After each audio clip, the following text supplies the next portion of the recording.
그렇게 우리는 자신의 마음을 황무지가 되도록 내버려 둬서는 안 됩니다. 깨어있는 온 마음, 이게 마인드풀리스라고 합니다. 마음으로 사는 일은 마음을 기름진 땅으로 경작하는 일과 같습니다. 농부가 밭을 가려면 몇 가지 연장이 필요합니다. 우리의 마음밭을 경작할 때도 몇 가지 연장이 필요합니다. 스승이 할 일은 제자의 손에 연장을 쥐어주는 것입니다.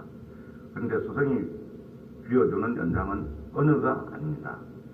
자신의 삶을 충만하게 사는 것을 있는 그대로 제자들에게 보여주는 것입니다. 나의 삶이 하나의 가르침이고 메시지입니다.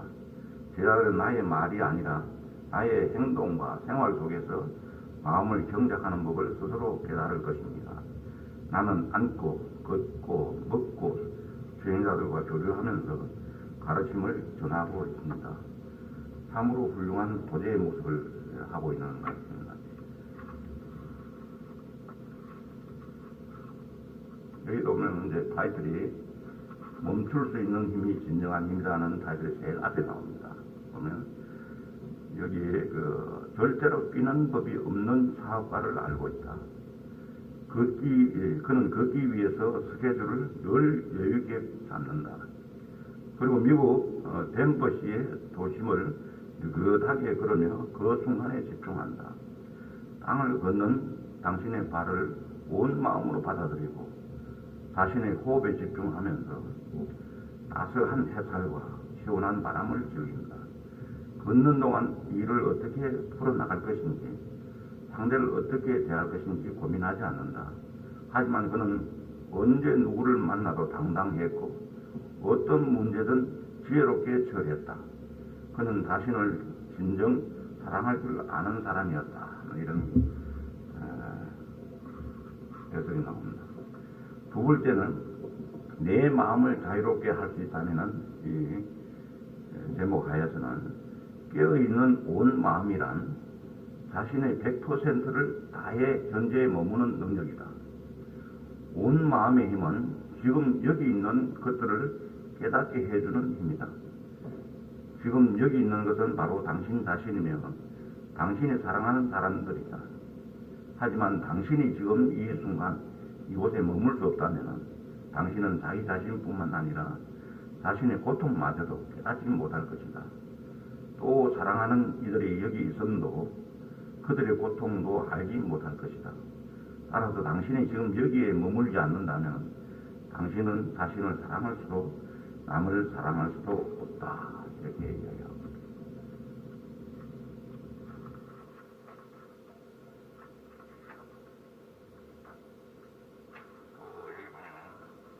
일상생활 속에서 마음을 다루는 힘이란 제목 하에서는 사람들은 행복이 미래에 있다고 생각한다. 언젠가 집을 사는 날, 차를 사는 날, 박사학위를 받는 날, 행복해질 거라고 생각합니다. 푸른 하늘, 사랑하는 사람의 눈망울이 지금 여기 있는데도 말이다.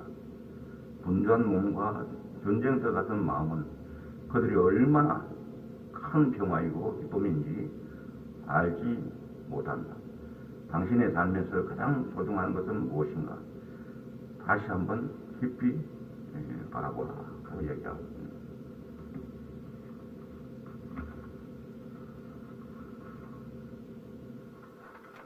그리고 여기 부록으로는 김나선 스님이 걸어온 길, 톨륜빌리지에 대하여 김나선 스님의 조금 특별한 불교, 김나선 스님이 보내는 명상법 이런 부분에 있는데 사실 국내에는 명상의 재료도 대부분 힐링에 들어가 있는 것, 김나선의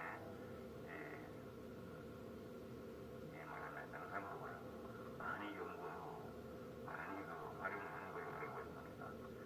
여기 제목에 보면 천천히 일해야 매 순간 행복하게 일할 수 있다는 제목이 있습니다. 여기 보면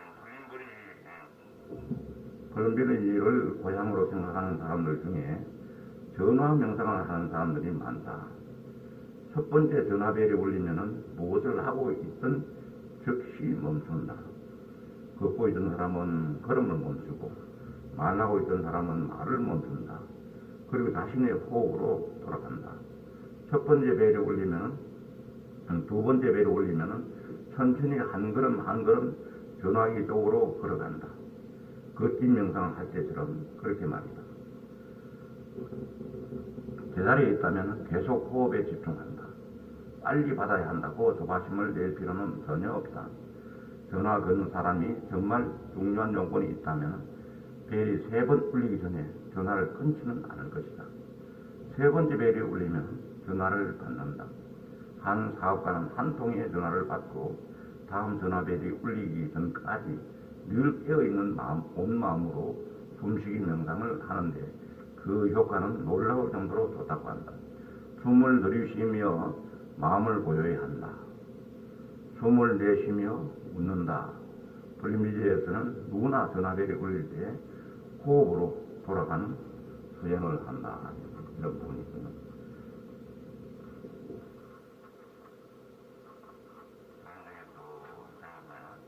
내 마음이 딱딱해졌을 때 하는 제목에서는 불림빌리지의 스님들이 지켜야 할 제1계율은 모른다이다. 자기 고집이나 경직된 사고를 경계하자는 것이다. 제2계율은 지금 알고 있는 지식이 언제나 변함없을 것이라고 생각하지 말아야 한다.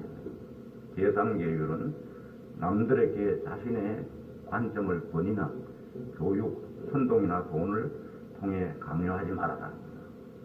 삶의 진리를 찾기 위해 구도의 길을 선택한 플린빌리지의 스님들은 열린 마음을 갖기 위해 항시 다음과 같이 주의를 기울인다. 어떤 교리나 이론, 사상을 우상화하지 마라. 불교 교리도 마찬가지다. 불교의 체계도 수행을 이끌어주는 수단일 뿐 절대적인 진리가 아니다. 불교가 인간의 당면한 모든 문제에 대해 답을 주는 것은 아니다. 불교가 완벽하다거나 오류가 없는 것이라고 하는 그 교리는 생각하면 안 된다. 그런 교리는 아니다. 그렇게 이야기합니다.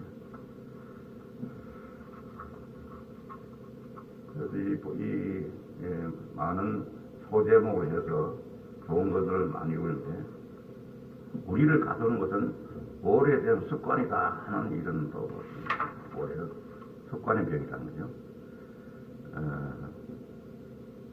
먼저 먹기 위해 요리하는 것이 아니고 깨끗한 접시를 얻기 위해 설거지하는 것이 아니다 라는 사실을 깨달아야 한다. 다만 우리는 요리하기 위해서 요리하고 설거지하기 위해서 설거지해야 한다. 일 자체가 당장 해치워야 하는 대상이 아니라 목적이 될 때 모든 일은 수행이 된다. 그래서 먹고 숨쉬고 요리하고 물 깃고 변기 닦는 그 모든 것이 습관을 물리치는 수행이 될 수 있다. 그렇게 요리하는 기술, 청소하는 기술을 익힌 사람은 세상이 휘두르는 무기인 명성, 권력, 돈을 웃어넘길 수 있다.